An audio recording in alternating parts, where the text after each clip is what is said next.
Hey guys and girls, welcome back to my channel Fox Green, and in this video today I'm going to be reviewing my lovely upgraded Mark 23 Tokyo Marui versus the much talked about Novritch SSX23.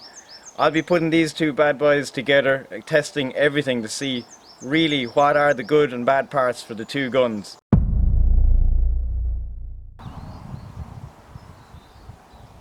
So the first thing we're going to look at here are actually the two cases. Now, as you can see, right, the Novrich case is quite a bit smaller than the Mark 23 SOCOM case, and in many respects this being larger is a very good thing.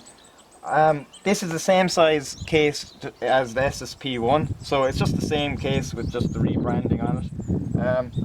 Obviously smaller case, you can probably package more of these, get more on a crate, ship them a lot easier than a larger case. But for a user, the smaller case isn't actually a great thing. So let's get into opening these both up and see what you get. So first of all, with the Mark 23, when you open it up, everything in this box, you only get one mag, but everything else in the box comes with the gun. Looking at this gun and the case, you got lots of space, you got extra space for spare mags, you can fit everything you want in the gun, for the gun in that case, so it's really good. If we compare that to Novrich's gun, now bear in mind you don't get everything in this case, right? So this is a fully kitted out SSX that Novrich sent me, so you do get your Allen key, but say for €135 you get the gun itself. Now what you actually get is, you get the gun, you don't get this bottom rail, you don't get this top rail, and obviously you don't get the O light and the red dot, which I'll get into later on anyway. But if you can notice, really importantly here, you cannot fit the suppressor in, which in my opinion is a bit of a letdown. Like, if this box was just a small bit bigger, you could fit it in fully assembled. So it's kind of annoying you have to take the suppressor apart to fit it in the box. Cases aside, I do prefer the cutout layout on this. I find that the foam in this after time gets kind of flat and soft, and the bits and pieces will move around and wobble in it. This is nice, it's not going to go anywhere. So that's the first thing I'd like to point out. So now what we're going to do is we're going to compare my Mark 23 to Novrich's SSX23 in terms of looks and what it's made of externally.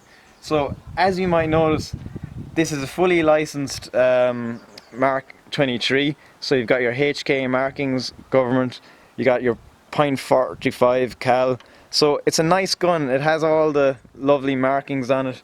It looks quite well. What you're getting in the box with the Tokyo Marui is you're getting a plastic slide, plastic sights.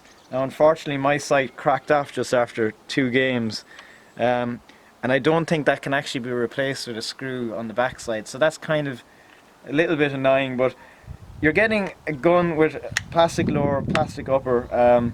Feels kind of light, it feels kind of cheap, but obviously it is a very good gun. This is a really renowned gun. If you take up one of the mags, you also see that licensing is brought through also in that. So you got your 45 and HK, and you also have Cal 45 here, but then you have your typical Tokyo Marui branding also. Now, if I would go over then to Novrich's SSX, now ignore obviously all the other attachments, they're obviously add-ons, but what you have on this side is literally no branding when you compare it to the Tokyo Marui. So there's literally no marking at all, so it's a bit bare, same as what he did with the SSP1, which I thought was a bit of a letdown, you know. Obviously it'd be nice to have that in there. Instead of the HK, you see you have Novrich's name on it down there. So again, on this side you have your unique serial number, which I do like. I think that's a nice little add-on. Obviously the gun itself, and again your Novrich's name, and pretty much nothing else. If you compare that mag then to the Tokyo Marui one, you're getting none of that licensing is coming through. And interestingly enough, on the Tokyo Marui you have a third pin there, whereas you don't have that on the SSX1. And similarly up here, you'll notice a slight difference on the mag. You've got this kind of, it almost looks like a locking back device you'd get on gas blowback mags, but it's not. So another obvious feature, and advantage that the SSX has going for it is obviously these lovely luminous sights. As you can see, they really stand out. They're really nice. They are actually metal also, so they're quite durable. As you can see in my Tokyo Marui one, it broke quite easily on my second day out skirmishing, and it cannot be replaced, unlike the SSX one. So the sights are a nice added feature. They really do stand out even in low lit situations. So looking at these two mags, there is some differences, so let's go through what the differences on the mags are. So the first thing you'll notice is Novristch is on the left here. You can see his valve is a lot larger than the Tokyo Marui valve. Also on top here, to touch, this feels much like squishier, much softer, and it's slightly thicker than the Tokyo Marui one. It's also slightly raised that bit more. Now the problem, when I received this mag off Novristch, you may have heard there's been issues with the mags in terms of double feeding, whereas you don't have that problem with the Tokyo Marui, right? You're not having that problem. And a lot of people are saying, oh, you can buy these other feed lips. First of all, don't do that, because to fix this, it's only a 1 minute mod. And if I show you here really quick, you can see here, see these two little cuts that are put in? So when you get this, they're completely straight. All you need to do is nick it with a knife in here and on the other side, and that solves the issue. If you compare that to the Tokyo Marui one, you can see that the Tokyo Marui one has that done automatically. So that's all you're doing, you're mimicking what is in the Tokyo Marui one. Important to notice, these mags are interchangeable with each other, they work perfectly with each other. So another point to mention on the Tokyo Marui is when you put in your mag, it obviously goes in, snaps in nicely, but it's quite loose. So if you look at this, it'll fall out with the smallest touch of the mag release. Now, the mag release itself, actually, you can just about see a small spring in there, but the gap is quite, it's not that large, it's quite narrow.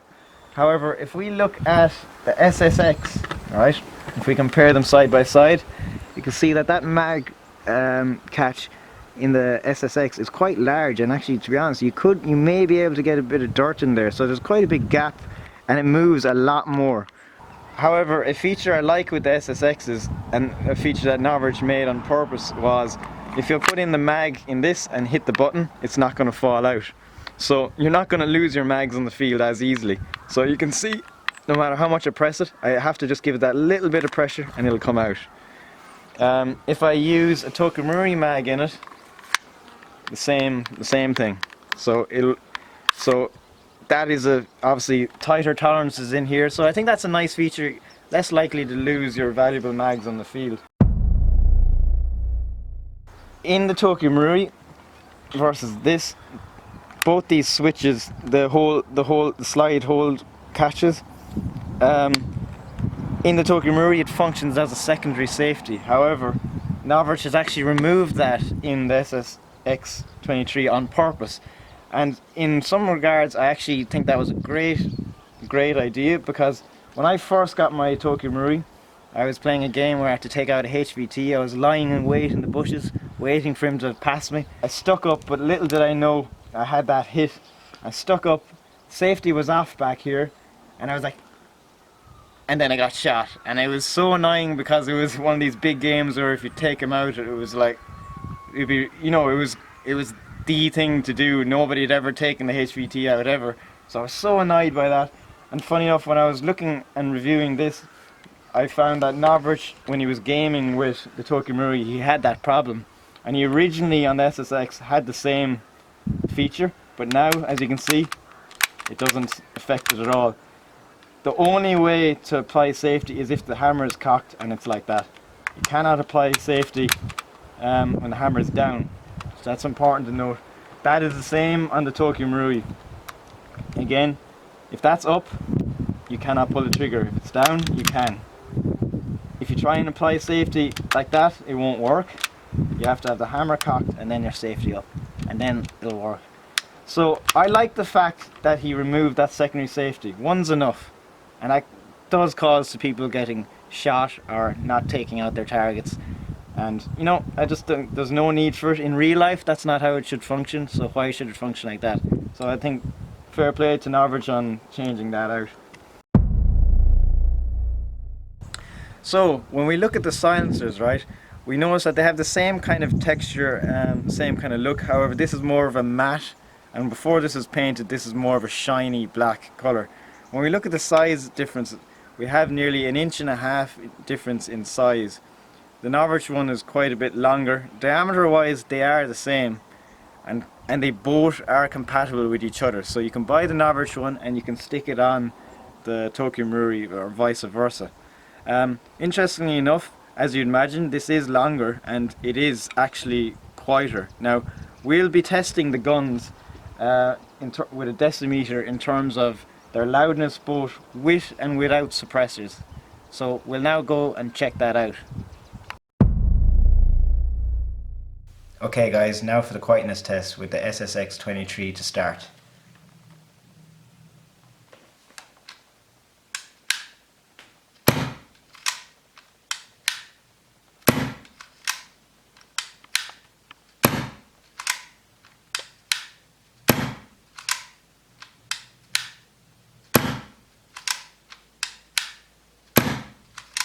So we got a max decibel reading there of close to 80 actually at one stage, but the average seems to be around just under the 60 mark line on the shots.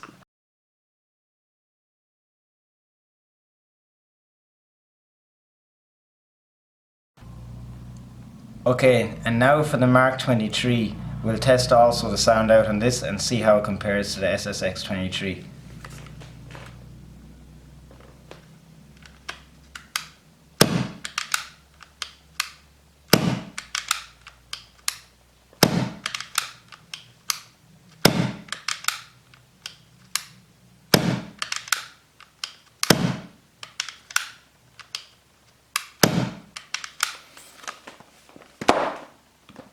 Okay, so as you can see, the Mark 23, now important to remember, the silencer is slightly shorter on this, and this is unmodified silencer on both accounts, but it is over the 80 decibels, so actually it is a good bit louder than the SSX23, so that's interesting to note.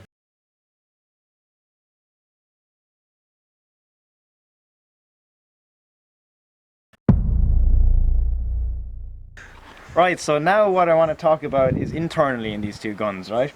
So there has been a lot of rumours about, oh, you need to upgrade the SSX23, etc., and it adds to the price, etc. Now, going through it, right, we are comparing these guns. They're both upgraded, obviously pre-upgraded out of the box, stock upgraded, right, if you want to call it that, and then my Mark 23 and what I had to do to that.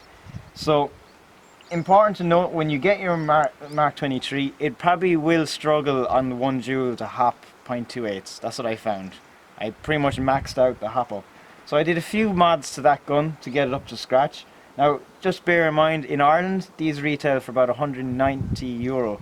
In other parts of Europe, you can actually get them cheaper. So €190, with that you obviously get the LAM unit, silencer, box and one mag, right? So not bad. Mod wise, what I did to this is, I don't know if you can see it here, so the first thing I did is put in a 140mm crazy jet barrel, right? Obviously that's protruding. That will actually increase your FPS ever so slightly, so just watch out for that if your gun is already pretty much almost on the limit. Next thing I did is I bought a maple leaf bucking, is 60-degree bucking, and I mixed that with Hadron's TDC, and also the small little H plate that pushes down on that bucking. So they're the only mods I did to this gun, and now it will lift 0.48, no problem on 1 joule, and it'll send them as far as any AEG can shoot.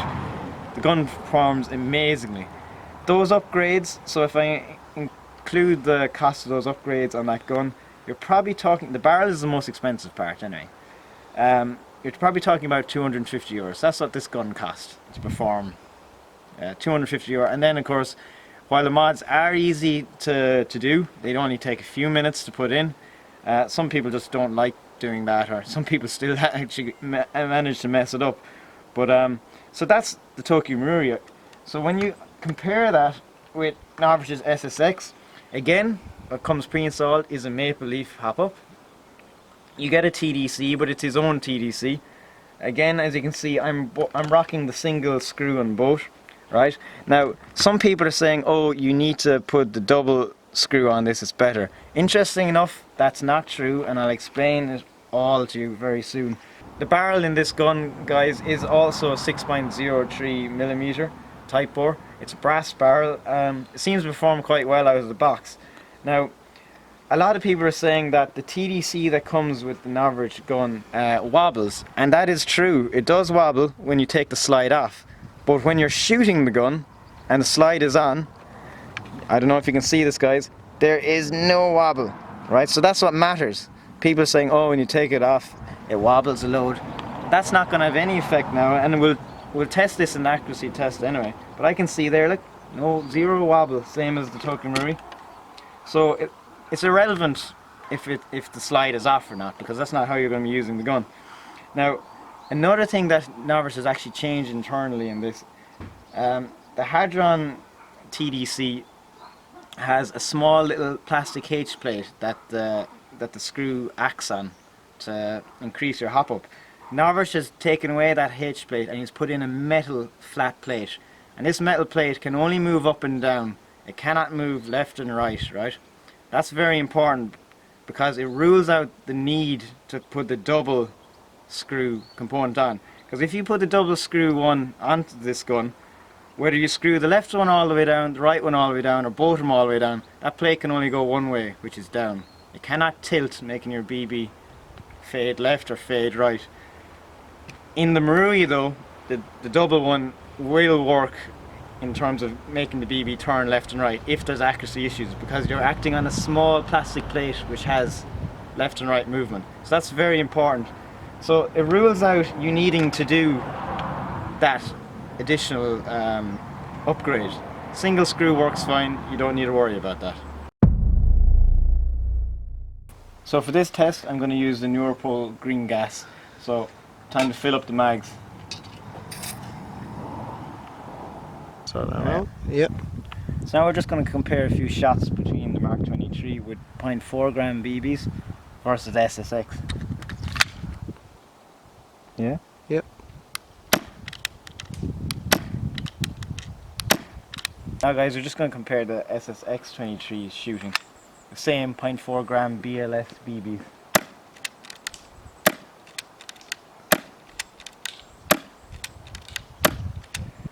And the trigger pull is definitely lighter. Now I'm actually going to test that out as well.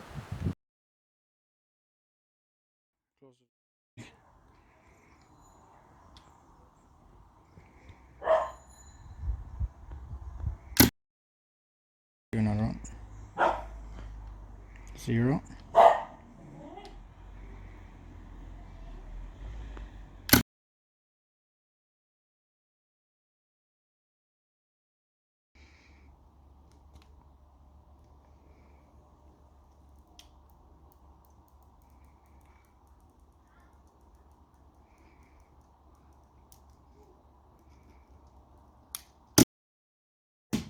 Yeah, Okay. it's 9.8 or something. We go again? Yeah.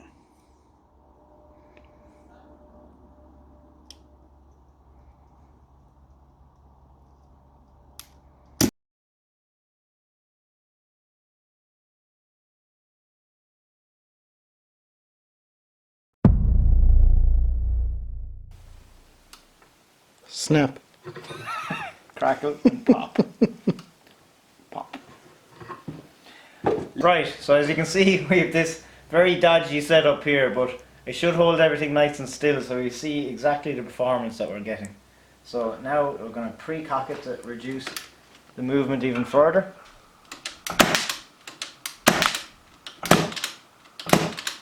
Okay, not too bad grouping wise. So if we come out here and check this out, so we only fired a few shots there guys, but as you can see at 10 meters that grouping just looks to be slightly over an inch, so that's not bad, maybe an inch and a half. So now we're going to do the same test with the SSX. Right, so now we're going to test out the SSX grouping. Now, I know in the Tokyo Marui one, you saw only 3 shots. We ran slightly low in BBs. But anyway, you could still see that it was grouping with 1.5 inches at 10 meters. That's very good. Let's see if we can get the same kind of consistency with this, or maybe better. Ooh. Now we're just going to keep shooting here. Okay, so interestingly enough, I think the Marui was better. Actually, you know what? There's very little in it.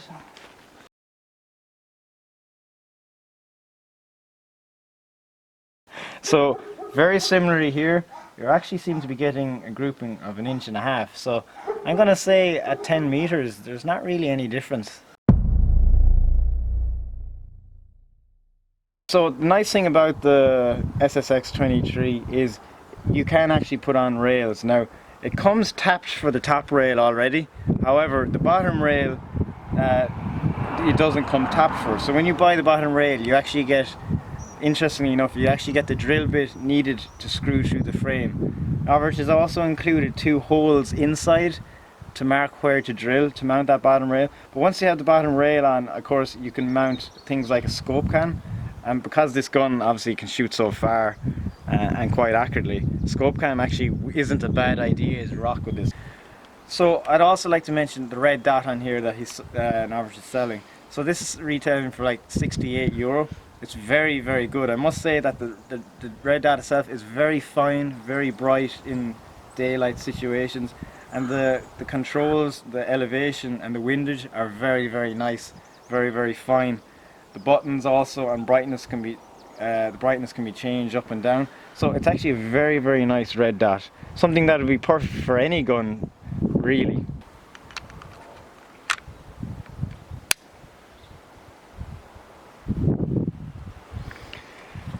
Right. So another thing that Novristch sells on the site for the SSX is the O light. Now this is actually a very expensive light. It's €98. Comparing that to the LAM unit on the MK23, this is very plasticky and tie-ish. People still do like them and still do rock them, but the light on this is very poor, and I'll show you a comparison in a dimly lit area. So this is the MK23's one. As you can see, it's not very good. Now let's compare that to the SSX23's O light, which is quite expensive. Yeah, that's definitely day and night. And you also had added strobe function, which is quite nice. So guys, my conclusion after looking at both these guns, obviously I own this TM MK23. If I had my time back again, would I buy Novritsch's version or would I buy the TM version? I have to say they're very close. Performance wise, they're actually, to be honest, I think they're pretty much on par performance wise, right? This is slightly quieter. I do like this feature where that safety is removed, the fact that mags won't drop out. I like the convenience of having it pre-upgraded and the fact that it comes cheaper than this one and it comes performing. So if I had my time back again, convenience wise and everything, I think I would go for this. Partly because I do like the metal slide. I don't like the fact that it doesn't have the actual markings on it. It looks a bit bare, but I do like the feel of the metal slide. I like the way it's quieter. As I said, I like the sights that come with it. And I just like that slight bit extra weight and the fact that the trigger is just that little bit lighter also. So all that said, performance wise, upgrading this as it comes, there's very little difference. Very little difference. And being a pistol, something that you're going to use inside of 15 meters, 20 meters, I don't think you're going to see any real differences on the field performance wise. Both exceptionally good guns, hands down. This one obviously had the easier time. It came off the back of all Tokyo Marui's hard work that they put in originally. But you know, given that, I think I would jump to this one. Cheaper, ready to rock, and a few little nice extra bits thrown in there.